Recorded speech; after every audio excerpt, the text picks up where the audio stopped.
He heard someone whisper near him, a broken voice, barely audible. "We have won."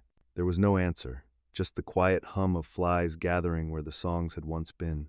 He was once the kind of man poets wrote verses for, tall, broad-shouldered, his armor gilded along the edges with a faded blue that once shimmered in the sun. Before Jerusalem, he had ridden at the front of the column, his horse proud beneath him, his banner catching every gust of wind like a divine signal. He was the image of what the crusade was supposed to be: nobility in motion, chivalry sharpened into steel. His name was whispered with respect in the camps, often followed by the word chosen, but now he knelt behind a well, alone, shaking.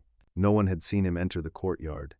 The bodies had already begun to swell and the heat flies moved lazily across cheeks and foreheads, wings flickering like candles. Blood had dried into thick trails, like cracked rivers painted on stone. The knight had walked through them all, sword dragging at his side, until he reached the shaded wall behind the well. There, he dropped to his knees and began to vomit. It came in waves, not from poison, not from disease, but from something deeper. He retched until there was nothing left. Then he stayed there, hunched over, panting like a wounded animal, his armor clinking softly with every breath. One hand braced against the stones, the other dangling at his side, still stained with someone else's blood. He looked down at it for a long time, as if unsure whose hand it was, and then he began to whisper. "I don't feel saved," he said. The words were hoarse, cracked, barely more than air. "I did what I was told. I followed every sermon. I knelt before every altar." His eyes darted around the empty courtyard, as if expecting someone to step forward and absolve him. But there was only the wind and the buzz of flies, and the slow drip of blood from somewhere he couldn't see. "I killed them," he muttered, louder now. "I killed the man in the doorway, the boy near the oven, the woman who wouldn't stop screaming. I killed them all. And I'm still here." He pressed both hands to his face, dragging them down slowly, leaving streaks of red across his cheeks like war paint. "I'm still here," he repeated, this time as if it were the worst punishment of all. From the alley, the boy watched him. He didn't speak. He didn't move. He simply observed the collapse of a man who had once believed his sword was a key to heaven. Now, the knight couldn't lift it. It lay beside him, forgotten, like a lie too heavy to carry. He began to cry, not like a soldier, not like a man, but like a child who had wandered too far from home and realized, too late, that there was no road back. His tears mixed with sweat, with dirt, with blood, until his face no longer belonged to anyone at all. In the distance, bells rang again. The sound barely reached the courtyard. The knight did not rise. He stayed there, shaking, a monument not to glory but to grief. And for the first time, the boy understood. Some wounds don't bleed. They rot. Slowly, quietly, from the inside out. The synagogue had been nothing but blackened bones when they found it, a scorched frame still clutching at the sky, its beams twisted like hands frozen mid-prayer. The roof had collapsed inward, burying scrolls, benches, sandals, hair. Ash was everywhere. You could not tell where the holy things ended and the human things began. The boy stepped carefully over the rubble, his boots crunching on what he could only hope were broken tiles, not ribs. The fire had stripped the place of color. The walls, once painted with quiet gold and ocean blue, now looked like the inside of a tomb and smelled like it too. He wasn't searching for anything. He didn't know why he had come. Perhaps he had hoped that, among all this blackness, there would be something unburned, something that had resisted. Something, maybe, that still remembered what light felt like. That's when he saw the box, or what remained of it, tucked beneath a collapsed shelf in the eastern corner, near where the ark had once stood. The wood was charred at the edges, the hinges twisted and partly melted. He pulled it free with both hands, ignoring the heat that still clung to it. Inside, among the ash and fragments, there was a scrap of parchment, curled and half-burned, its ink still legible where the flames had hesitated. It was not a prayer. It was not a warning. It was a letter. Written in a trembling hand, its words in Hebrew, translated later by someone who had survived long enough to tell the story. It read, "If God watches, I hope he watches what they do in his name. I hope he sees not only the swords, but the silence that follows them. I hope he counts not only the dead, but the forgotten. I write this not to curse him, but to remind him. We are still here. We loved, we sang, we studied, we forgave, until we could no longer. And even now, we do not scream for revenge, only to be seen." There was no signature, No name, just a smear of blood at the bottom, as if the hand that wrote it had finally let go of the pen, of the prayer, of the world. The boy held the letter in his fingers, so gently that it almost felt like touching a dying breath. He read it again, though he could not understand the language. He understood the shape of it, the grief folded into each curve, the pleading written not to men, but to the heavens themselves. And he wondered, had God read it, or was it still waiting? Waiting for eyes that could recognize it not as a document, but as a wound? He folded the letter carefully, tucked it into the inner pocket of his torn cloak, and stepped back out into the daylight. Behind him, the burned synagogue whispered nothing. In front of him, the city still stank of holiness and rot. And somewhere above, if God did indeed watch, he was watching from silence. They were playing. At least, that's what it looked like from a distance. Two boys, one older, maybe 7, the other hardly more than a toddler, crouched beside the ruins of what had once been a garden, now reduced to soot and broken clay. Their clothes were rags, patched and torn, their hair matted with dust. Their hands were blackened with ash, but they smiled, laughed even. Not loudly laughter in Jerusalem had been buried days ago, but in the quiet, muffled way children laugh when they forget the world is ending. They held what looked like sticks, clacking them together, poking at the soft ground where a flower bed used to bloom. But they weren't sticks. The boy knew it the moment he stepped closer. The bones were too thin, too curved. One was a finger, still tipped with a yellowing nail. The other, a shard of rib no longer than a spoon. The children didn't know, or maybe they did and didn't care. They had grown up in the siege, not outside it, but within it. Behind the walls, behind the silence, behind the prayers turned to ashes. This was their world, fire, smoke, and things that used to be people. They had never known anything else. The older one called the rib a sword. He lifted it high and shouted something in a language the boy didn't understand. The younger one clapped. They fenced with femurs and smiled with mouths missing teeth. And for a moment, the horror of it blurred not because it disappeared, but because it became normal. And that, the boy realized, was worse. He stood there watching, unable to move. He should have stopped them, should have taken the bones away, buried them, whispered some kind of blessing into the scorched air. But he didn't, because he didn't know how. Because in this city where blood had replaced water and songs had turned to silence, even grief had forgotten its name. One of the children noticed him. The younger boy looked up, eyes wide and bright, and held out the rib like an offering, like a toy to share. The gesture was innocent, pure, even. But the boy, the one who had walked from Cologne, who had knelt in the mud outside Antioch, who had seen men pray over bodies they had killed, could not take it. He only stared, heart aching with a pain he couldn't speak. The child waited, then smiled again, unbothered, and returned to his game. Behind them, a wall still smoldered. A single bird, confused or lost, perched on a burned beam and flew away again. The boy turned and walked on. Somewhere behind him, a laugh echoed. And in that sound, small, cracked, half-broken, Jerusalem breathed once, and then went quiet again. Far from the blood, far from the cracked stones and unburied children, the bells began to toll. Their chimes rang out over villages that had never heard the scream of a woman caught beneath falling stone, never smelled the sweetness of rot lingering over holy ground. They rang from cathedrals, untouched by siege, across hills where wheat swayed gently in the wind, across palaces where kings sat in gold and spoke of victory. Jerusalem is ours, they said. The holy city has been reclaimed. And in every corner of Christendom, the message echoed, God has smiled upon his people. In Rome, the Pope knelt in solemn pride. He closed his eyes and offered thanks to a heaven he imagined filled with light, not the flickering red of burning homes, but the warm, clean light of painted ceilings and stained glass windows. He did not see the girl who had hidden under bodies in the mosque. He did not hear the boy's whisper as he stared into a dry well, asking what salvation was supposed to feel like. He only saw maps, and on the maps, Jerusalem was now marked with a cross. In France, a lord poured wine into a golden goblet and toasted across a long table. Soldiers who had never marched raised their cups high. Our brothers have cleansed the East, they said. Their suffering has not been in vain. In England, priests sang Te Deum in stone chapels, voices rising in praise, while candlelight danced over untouched altars. In Germany, old women made signs of the cross, murmuring that perhaps their sons had found a place in paradise, after all. None of them smelled the corpses. None of them stepped over the mangled limbs littering the streets, or bent to carry the broken bodies of children from doorways so they could walk through what had once been homes. None of them tasted the blood in the well water or watched the sunlight turn red as it reflected off the puddles where men had fallen on their knees not to pray, but to die. The bells did not ring in Jerusalem. There was no one left to ring them.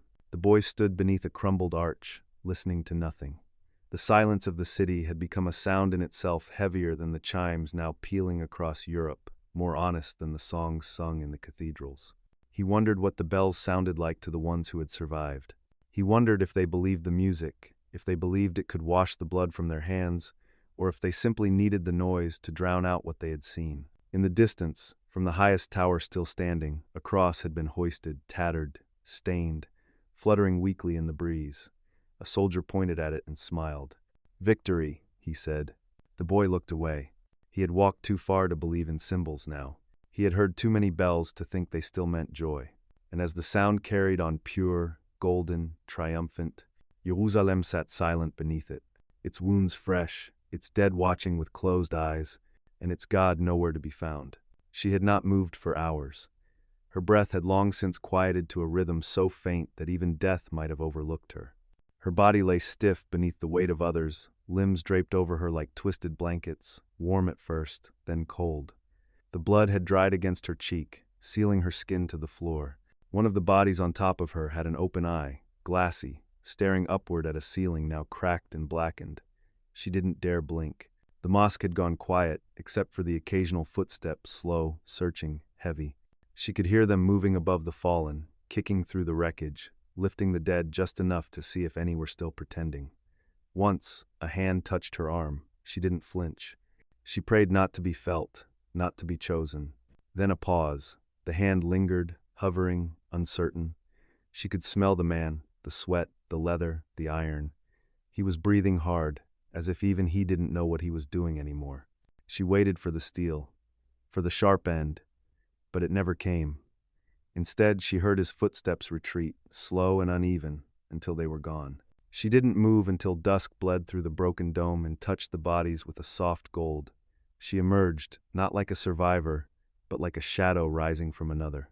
Her feet were slick with blood as she stepped out into the ruined street. She said nothing. No one stopped her. No one noticed. She never spoke again. Not from trauma, though, there was that, but from something deeper. A decision, perhaps. To keep what had happened inside, where it could not be misunderstood, where no language could reduce it. Words were too soft for memory, too clean. She carried her silence like others carried swords, not as a burden, but as a weapon against forgetting.